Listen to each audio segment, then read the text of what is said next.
Hi, welcome back again to my channel. Today I will not teach English to you, but in this opportunity, I'm going to share about my experience. Ya, experience. Experience itu artinya adalah pengalaman. Pengalaman apa sih yang akan saya bagikan? Sebelumnya saya ingin memberitahu bahwa motivasi saya memberi atau membuat video ini adalah saya ingin mensupport kalian, anak-anakku sekalian kelas 12 yang sekarang ada di SMK ya. Jadi kalau kelas 12 di SMK itu fokusnya tidak hanya di ujian saja atau di kelulusan, tapi kelas 12 di SMK akan menghadapi banyak tes-tes dari perusahaan. Ya, seperti yang kita ketahui di bulan-bulan ini akan ada banyak perusahaan-perusahaan yang turun datang ke sekolah dan mencari rekrutmen-rekrutmen baru untuk dijadikan karyawan pabrik. Oke, maka dari itu untuk kalian semua yang sekarang kelas 12 ataupun yang sudah lulus dan belum mendapatkan pekerjaan dan ingin merasakan kerja di pabrik, oke, semoga video ini bisa memberikan motivasi, memberikan gambaran dan juga memberikan informasi-informasi penting tentang apa saja yang akan kalian hadapi, baik itu dalam tes tulis, tes interview, dan bagaimana rasanya kerja di sebuah pabrik. Oke, pengalaman yang ingin saya bagikan di sini adalah yang pertama, saya ingin memberitahu kepada kalian semua bahwa before I become a teacher, an English teacher like now, ya, dulu saya adalah seorang buruh. Ya, seorang buruh yang bekerja di sebuah pabrik. Saya adalah seorang lulusan SMK yang ketika kelas 3 di SMK, saya dengan semangatnya beserta teman-teman saya yang lain mengikuti tes-tes di perusahaan.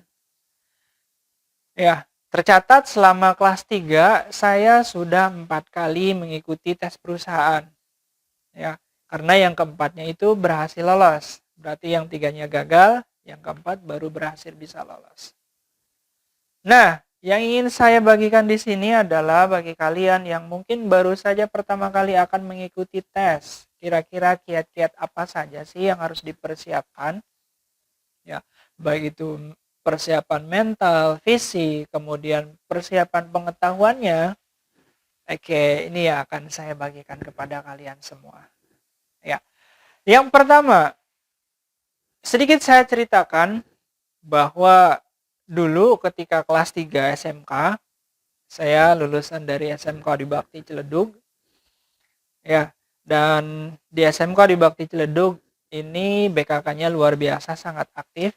Banyak dari sekolah-sekolah lain pun berdatangan untuk mengikuti tesnya.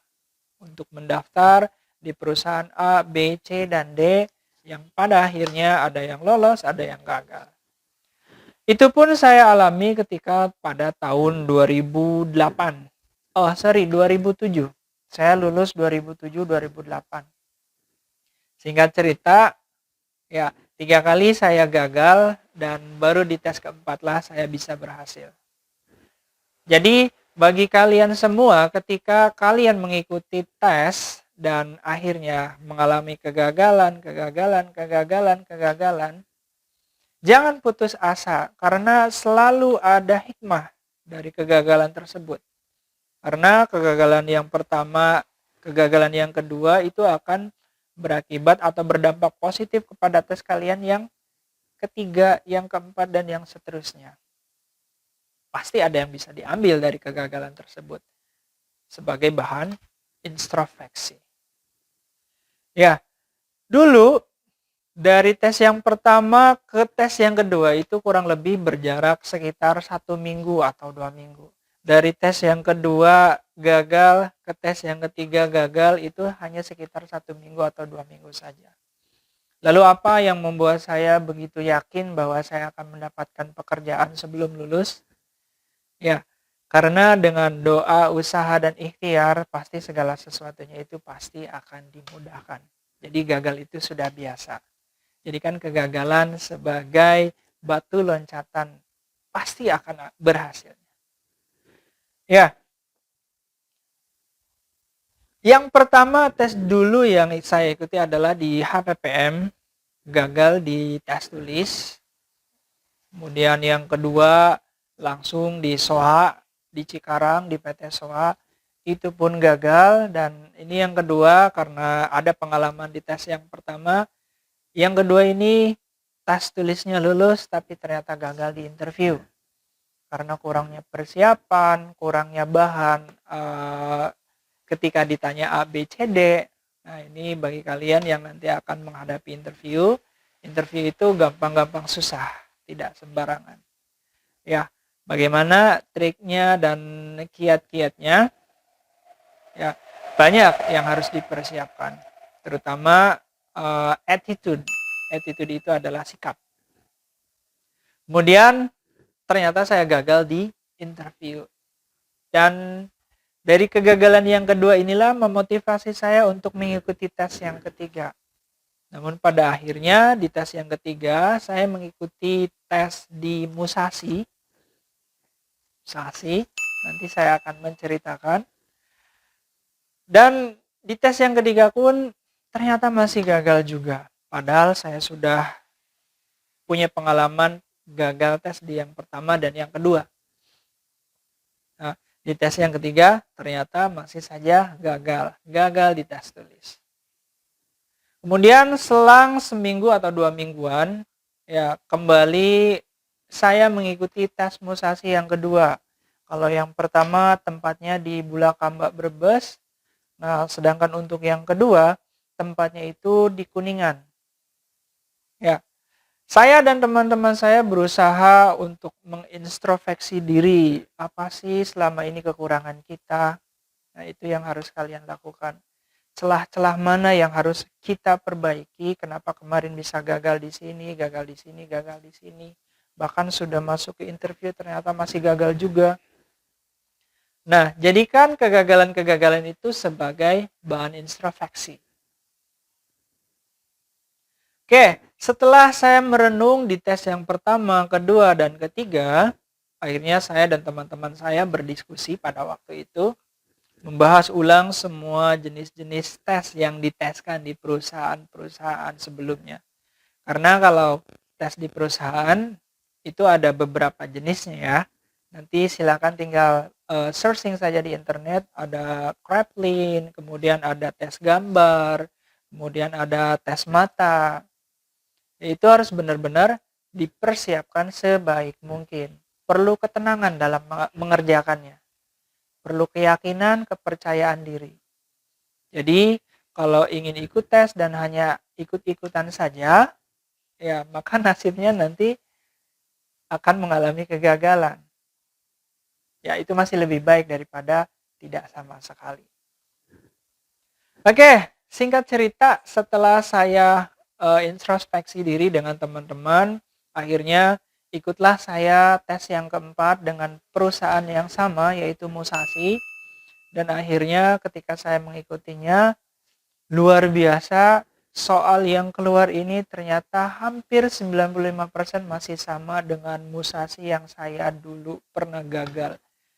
Ya, di minggu yang lalu Musashi gagal, selang 1 minggu kemudian saya mengikutinya di tempat yang berbeda dan ternyata soalnya masih sama. Dan pada akhirnya saya lolos di tes tulis. Ya, kemudian masuklah ke tahap interview. Di tahap interview inilah karena sebelumnya saya pernah gagal, akhirnya saya coba mengatur strategi. Ya, coba bertanya, coba mencari, menggali informasi kepada yang lebih senior, kepada yang sudah pernah mengalami interview. Ya, jadi di interview ini intinya adalah kita harus memiliki ketenangan. Ya, cara mata kita menatap kepada sang penginterview itu harus seperti apa bagusnya. Apakah seperti ini atau lemah lembut? Nah, silakan searching di internet. Ya.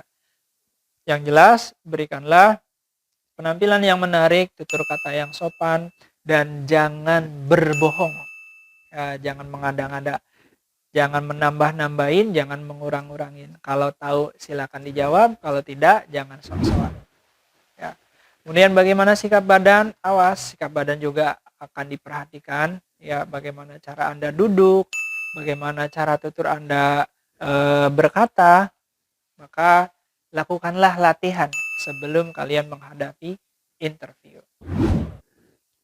Nah, kemudian setelah loloslah saya lewat tahap interview, setelah diumumkan ternyata saya dan 2 teman saya lolos. Akhirnya kami masuk ke tes yang ketiga, yaitu tes medical check up. Jadi para pekerja yang akan bekerja di pabrik ini harus sehat total walafiat. Dari ujung kaki sampai ujung rambut akan dicek semuanya. Nah, bagaimana dengan anak yang suka merokok? Karena SMK pasti banyak yang sudah merokok. Ada salah satu trik atau siasat yang dulu saya dapatkan dari guru saya, yaitu 3 hari sebelum medical check up itu dilakukan, saya dianjurkan untuk meminum susu soda. Ya, meminum susu soda agar paru-paru atau lambung yang ada di badan tubuh ini sedikit dibersihkan dari asap rokok bagi kalian yang merokok. Nah, kemudian pada waktu itu saya masih ingat saya melakukan puasa sebelum 1 hari sebelum tes dilaksanakan, saya berpuasa dengan teman-teman saya agar ya badan ini katakanlah bersih ya. Setelah medical check up itu dilaksanakan, diambil darahnya, kemudian urinnya, diperiksa matanya, denyut jantung dan lain sebagainya. Baru setelah itu kami berbuka. Ya. Dan pada akhirnya, singkat cerita, akhirnya alhamdulillah kami lolos. Dan pada saat itu juga dinyatakan bisa mengikuti atau bisa berangkat ke Cikarang untuk bekerja di PT Musashi Auto Part Indonesia. Yaitu sedikit sejarah perjalanan bagaimana saya bisa sampai bekerja di PT Musashi Auto Part Indonesia. Lah, sekarang yang ingin saya jelaskan adalah apa sih itu PT Musashi? Oke, pasti bagi sebagian atau banyak kalangan sudah sangat familiar sekali dengan PT Musashi. Ya, dan kalian yang belum tahu, oke, jangan kaget ya. PT Musashi itu adalah pabrik atau PT idaman ya bagi lulusan-lulusan SMK, baik yang baru lulus ataupun sudah lulus ataupun sudah pernah bekerja kemudian keluar dan ingin bekerja lagi. Ya, Musashi ini akan menjadi incaran atau primadona bagi siapapun. Kenapa bisa demikian?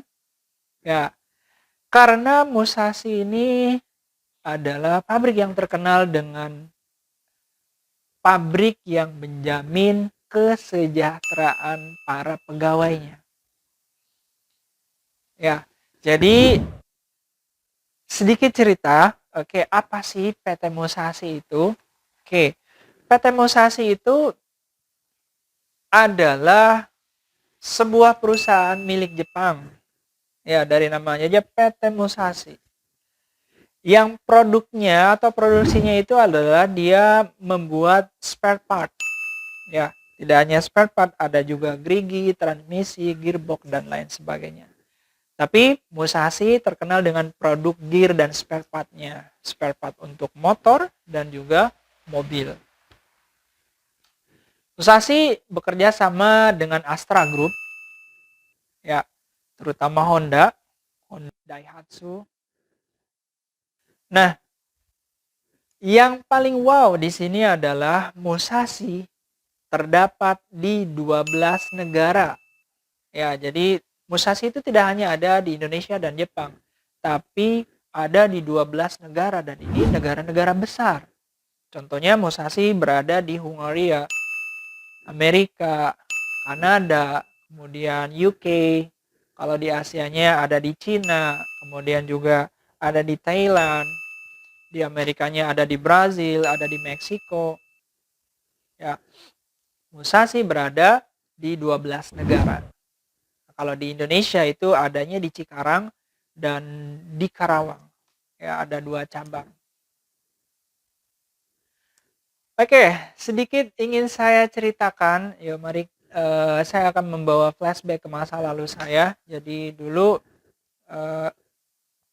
tahun 2008 sampai tahun 2010 saya bekerja di PT Musashi Auto Part Indonesia ini karena berhasil lolos di tes yang diadakan di sekolah. Ya. Dan selama dari awal perjalanan saya mengikuti tes sampai akhirnya saya bekerja di Musashi, itu saya tidak sedikit pun tidak tahu Musashi itu pabrik seperti apa. Ya, sampai pada akhirnya saya tahu bahwa Musashi itu pabrik yang sangat luar biasa ya ketika saya bekerja di pabriknya. Banyak hal-hal yang membuat saya kaget. Ya, salah satu contohnya adalah ketika awal pertama saya tiba di Cikarang. Ya, pada waktu itu saya masih ingat menggunakan seragam hitam putih dan banyak orang mengiranya saya akan melamar pekerjaan. Saya dan teman-teman saya akan melamar pekerjaan. Padahal saya sudah diterima. Dan ketika mereka bertanya, "Mas mau melamar kemana?"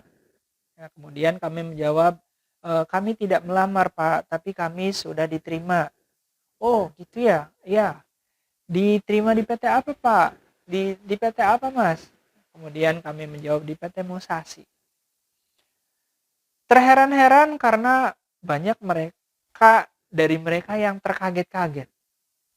"Loh, gimana Mas itu tesnya? Saya dari dulu pengen bekerja di sana, tapi begitu susah sekali masuknya. Bahkan saya sudah pernah ikut tesnya, tapi selalu gagal." Ya, dan pada waktu itu akhirnya saya menjelaskan apa adanya bahwa saya mengikuti tes di BKK sekolah, kemudian saya mengikuti tes ini dengan teman-teman saya dengan beberapa kali kegagalan dan akhirnya sekarang tinggal training ya. Dan pada saat itulah saya mulai mengetahui bahwa Musashi merupakan pabrik yang sangat luar biasa. Luar biasa gajinya maksudnya.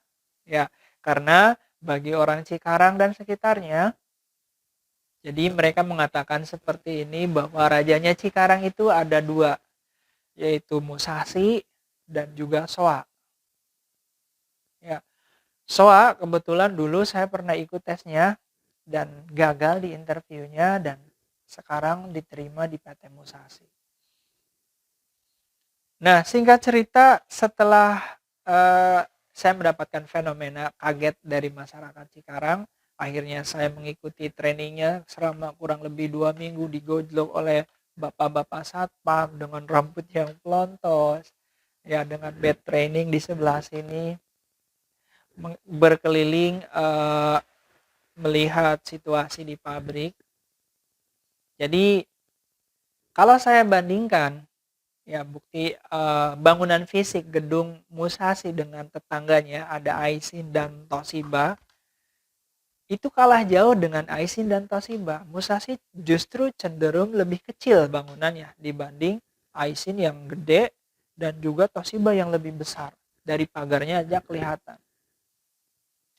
Tapi yang luar biasanya ya karena Musashi ini merupakan Astra Group. Jadi gaji besar atau tidak itu tidak dilihat dari bentuk fisik bangunan. Ya, selama itu Astra Group, jadi Astra Group itu banyak ya, ada Musashi, Showa, kemudian pabrik-pabrik yang lainnya, pasti gajinya sangat luar biasa. Ya, semacam Toyota dan Daihatsu itu pabrik yang sangat luar biasa. Nah, bagaimana sih rasanya kerja di Musashi? Ini yang akan saya ceritakan bagi kalian yang belum ngerasain kerja di pabrik itu rasanya seperti apa sih? Ya, enaknya apa, nggak enaknya apa. Oke, 2 tahun saya bekerja di PT Musashi ini, ya banyak sekali yang saya dapatkan. Yang pertama saya ingin menjelaskan sistemnya terlebih dahulu. Mungkin kebanyakan pabrik semua sama, tapi yang saya rasakan di Musashi adalah Dari beberapa bagian itu ada yang 2 shift, shift 1, shift 2, dan juga ada yang 3 shift, shift 1, shift 2, dan shift 3. Dan kebetulan di bagian saya dulu namanya adalah teeth cutting atau hagiri dalam bahasa Jepangnya, yaitu bagian pemotongan. Ya, selama 2 tahun saya bekerja di line hagiri itu hanya ada 2 shift, yaitu shift 1 dan shift 2. Untuk jam kerjanya, shift 1 itu bekerja dari jam 7 sampai jam 4 sore. Dan shift 2 bekerja dari jam 4 sore sampai jam 12 malam. Nah, karena tidak ada shift 3, tapi mesin ini wajib menyala sampai jam 5 subuh. Akhirnya untuk anak-anak atau karyawan-karyawan di shift 2 ini wajib lembur selama 5 jam. Jadi untuk anak-anak atau karyawan shift 2 itu kita bekerja dari jam 4 sore sampai jam 5 subuh. Bekerjanya bagaimana, Pak? Berdiri. Ya, hampir 50% itu kita selalu berdiri. Ya, tapi ya ada duduknya. Cuman hanya hitungan beberapa detik saja atau beberapa menit saja ketika istirahat makan dan juga sholat. Ya, sekali lagi, jam kerja di pabrik shift 1 sampai shift 2 itu jam 7 sampai jam 4 sore. Kemudian untuk shift 2-nya kalau 2 shift berarti dari jam 4 sore sampai jam 5 subuh. Apakah Anda bisa membayangkannya? Ya, tapi justru disinilah kekuatan ekonomi kita akan diperhitungkan karena semakin banyak lembur yang kita rasakan, poin pundi-pundi rupiahnya juga akan semakin besar. Ya, bagi para pecinta, para pejuang motor dan lain sebagainya justru akan lebih bersemangat ketika ingin mendapatkan lembur. Justru lembur inilah yang dicari. Ya, lembur 5 jam inilah yang dicari. Nah, sistem yang shift 1 dan shift 2 itu saya rasakan hampir full 2 tahun. Selama 2 tahun itu tidak pernah merasakan yang namanya shift 3. Bahkan pada waktu itu pernah terjadi sekitar 2 bulan atau 3 bulan full 77. Ya, 77 itu dibikin 2 shift dari jam 7 pagi sampai jam 7 malam. Shift 2-nya dari jam 7 malam sampai jam 7 pagi. Anda bisa membayangkan dan merasakannya mungkin nanti. Oke, kemudian bagaimana sih sistem cara bekerjanya? Saya jelaskan dulu yang pertama di sini bahwa untuk sistem bekerja luar biasa disiplinnya sekali ini untuk di pabrik. Baik disiplin ketika datang dan pulang ataupun ketika sedang bekerja. Oke, kalian jangan kaget. Ya, jangan bedakan sistem aturan di sekolah dengan sistem aturan di pabrik. Ya, kalau yang di sekolahnya biasa berdisiplin, datangnya tepat waktu, tidak pernah terlambat, pulangnya tepat waktu, tidak mendahului, pasti akan tidak kaget ketika bekerja di pabrik. Ya, maka tujuannya disiplin di sekolah itu adalah ya arahnya untuk tidak kaget supaya kerja di pabrik. Sebelum jam 7 itu semua harus sudah berada di tempat kerja. Bahkan dulu saya melihat senior-senior saya itu sangat luar biasa sekali. Ya, masuk jam 7, setengah 7 mereka sudah ada di line mereka masing-masing. Sudah menghitung barang, sudah mengecek barang apa saja yang hilang, barang apa saja yang rusak. Sudah siap-siap dengan mesinnya, sudah dipanaskan. Ini sangat luar biasa sekali. Ya, jadi situasi dan kondisi inilah yang membuat akhirnya saya mengikuti senior-senior saya. Ya, dan tidak hanya itu, ketika kalian nanti bekerja di pabrik, ya, bekerja itu tidak hanya bagus dalam artian satu atau dua bagian saja. Ini harus bagus semuanya. Maksudnya apa? Ketika bekerja, usahakan tempat kerjanya itu selalu bersih. Contoh, saya di bagian teeth cutting dengan akan banyak berkecimpung dengan yang namanya oli, ya. Karena satu operator ini kadang kita harus memegang 2 mesin atau 3 mesin. Oke, 2 mesin atau 3 mesin. Nah, salah satu contoh gambarnya, contoh mesinnya itu seperti ini. Ini bisa kita lihat di sini. Ini adalah contoh gambaran mesin yang ada di Musashi. Ya, hampir segede warung ya. Hampir segede warung, dan satu mesin seperti ini dipegang oleh satu orang. Bahkan satu orang bisa pegang 2 atau 3 mesin. Ya. Kemudian produknya tadi sudah disampaikan di awal bahwa Musashi ini terkenal dengan spare part atau gear. Tadi saya katakan bahwa kenapa Musashi menjamin kesejahteraan, karena bisa kita lihat di sini. Oke, saya punya gambar, ini contoh mesin. Ya, mesin dari sebuah mobil. Dan ada satu lagi, ini adalah contoh mesin dari sebuah motor. Ya. Jadi kalau ini dibongkar, maka akan menghasilkan seperti ini. Ya. Ini adalah contoh gear-gear persis yang dulu saya buat. Ya, ini gear untuk motor bukan matic. Ada gear gigi 1, gigi 2, gigi 3, gigi 4. Ya. Nah, ini akan digabung-gabungkan. Ini adalah contoh persis gear-gear yang dulu saya buat di line teeth cutting ini. Bisa kita lihat di sini, ya kalau yang namanya gear itu pasti ada gerigi-geriginya. Ya, bekerja tidak hanya asal bekerja. Kalian semua harus selalu mematuhi yang namanya SOP, Standar Operational Product. Maksudnya apa? Dari mulai ukuran, dari mulai cara bekerjanya, itu harus urut, harus sesuai instruksi yang ada di gambar. Ya, contoh di mesin ini biasanya di atasnya ada gambar benda kerja apa yang akan dibuat. Contohnya ya, untuk mesin A, misalkan untuk mesin A untuk pembuatan gigi 2. Ya, untuk pembuatan gigi 2, maka di sana nanti akan terpajang gambar gigi 2. Goyangannya harus berapa, ukurannya untuk 3 gigi itu harus berapa. Makanya dari sekarang untuk kalian ya persiapkan. Ini diukurnya pakai mikrometer. Bagaimana ilmu kalian tentang menggunakan mikrometer? Apakah kalian sudah bisa menggunakan mikrometer?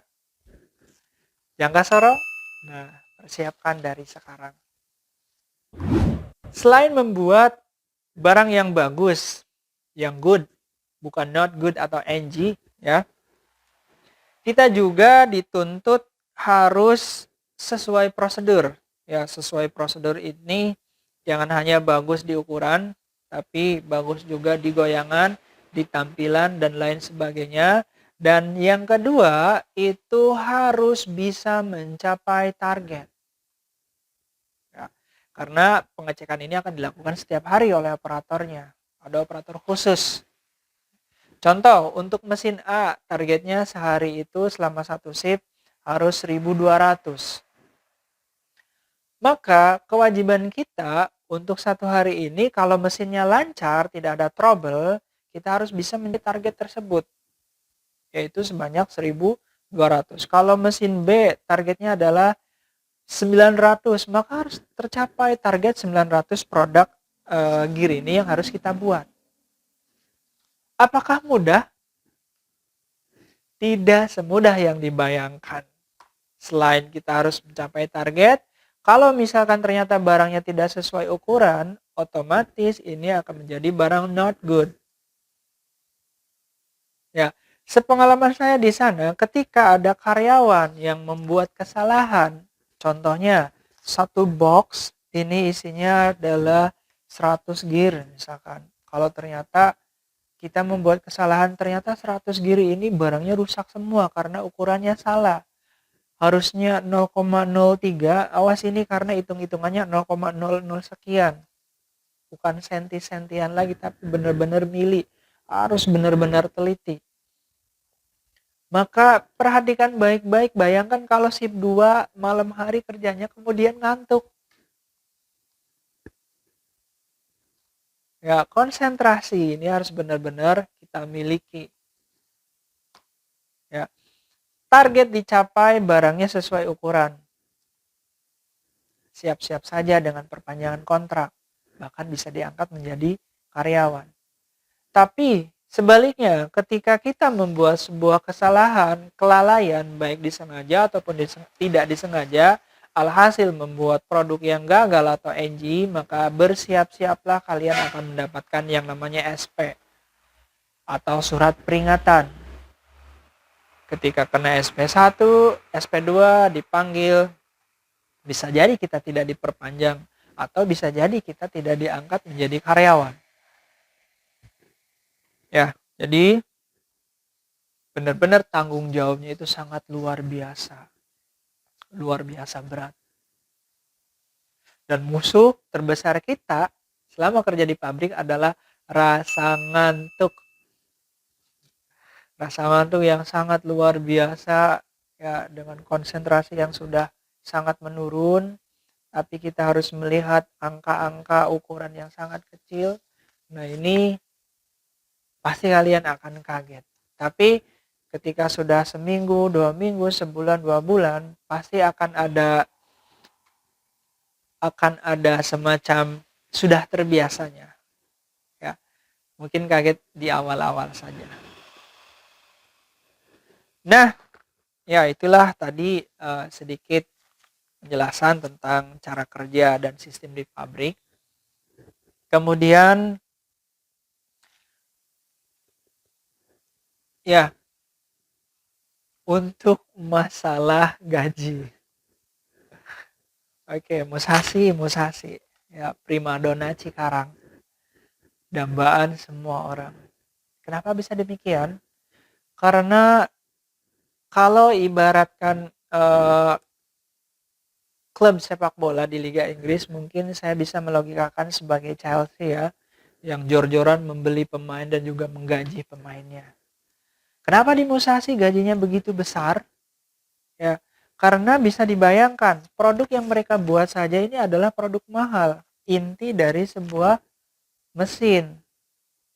Makanya gajinya juga sangat luar biasa. Tanggung jawabnya pun luar biasa. Maka dari itu, bagi kalian yang belum tahu tentang Musashi, ya, persiapkan dari sekarang. Karena Musashi akan bisa menjadi batu loncatan untuk kita semua. Ya, syukur kalau misalkan ketika bekerja bisa diangkat menjadi karyawan. Tapi kalau misalkan target kalian ternyata ini pengen kuliah, pengen buka usaha, maka jadikanlah bekerja di pabrik, baik itu di Musashi ataupun di yang lainnya, sebagai batu loncatan. Contohnya, selama 2 tahun saya bekerja di Musashi, berapa pundi-pundi uang yang bisa saya peroleh?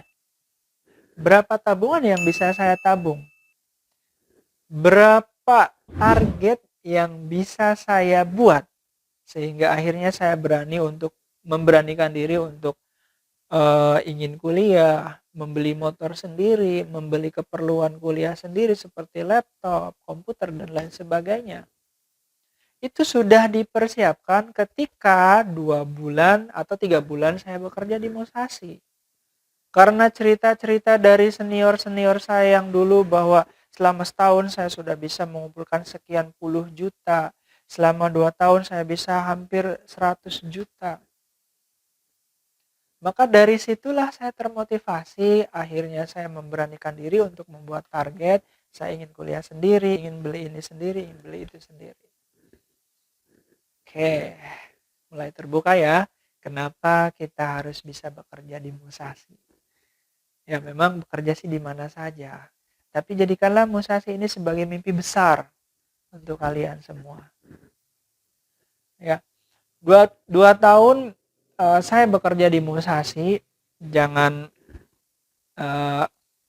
kita bayangkan saja yang indah-indahnya. Ya, kalau capek pasti capek, dimanapun kerja pasti capek, tapi minimalnya ini adalah rezeki pasti yang bisa kita olah untuk menjadi rezeki-rezeki yang lainnya. Bayangkan 2 tahun kerja di Musashi, mengumpulkan uang sekian juta, dan akhirnya bisa kita buat untuk modal usaha dan lain sebagainya.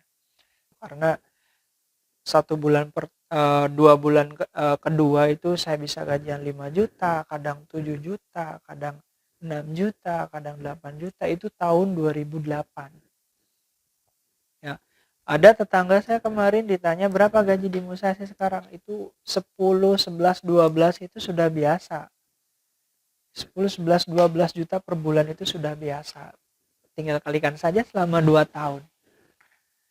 Ya, berapa modal yang akan bisa kita miliki untuk usaha ke depannya kalau misalkan di jalan kita habis kontrak. Ya, maka dari itu untuk kalian semua, anak-anakku sekalian atau para pejuang perusahaan, persiapan dari sekarang ya untuk tesnya, kemudian untuk fisiknya, karena semakin ke sini peraturan itu semakin ketat. Ya, tapi intinya dari apa yang sudah saya jelaskan di awal dan di akhir, sebagai satu motivasi lagi bahwa di SMK di Bakti itu baru ada 5 orang saja. Dari tahun 2008 saya mengawali dengan 2 teman saya yang bekerja di Musashi, kemudian 2010, 2000 sampai 2012 ada 2 orang. Jadi sejauh ini baru ada 5 orang saja yang bisa bekerja di Musashi dari SMK di Bakti Ciledug. Semoga ini menjadi motivasi dan semoga ini rezeki untuk kalian yang bisa meneruskan bekerja di Musashi. Saya harap ada perwakilan dari SMK di Bakti yang bisa bekerja di Musashi. Untuk kalian semua dimanapun Anda berada, persiapkan dari sekarang karena bekerja di pabrik uangnya sangat menggiurkan. Kita bisa membuat usaha yang lain ya dengan menjadikan bekerja di Musashi ataupun di pabrik yang lainnya ini sebagai batu loncatan. Tapi saran saya, taklukkan Musashi dan jadikan modalnya sebagai modal usaha untuk kehidupan Anda di masa yang akan datang. Oke, semoga video ini memberikan motivasi untuk kalian semua dan saya selalu mendoakan untuk kalian semua, semoga kalian dimanapun bekerja bisa lulus dan bisa bekerja di pabrik. Terima kasih, semoga menginspirasi.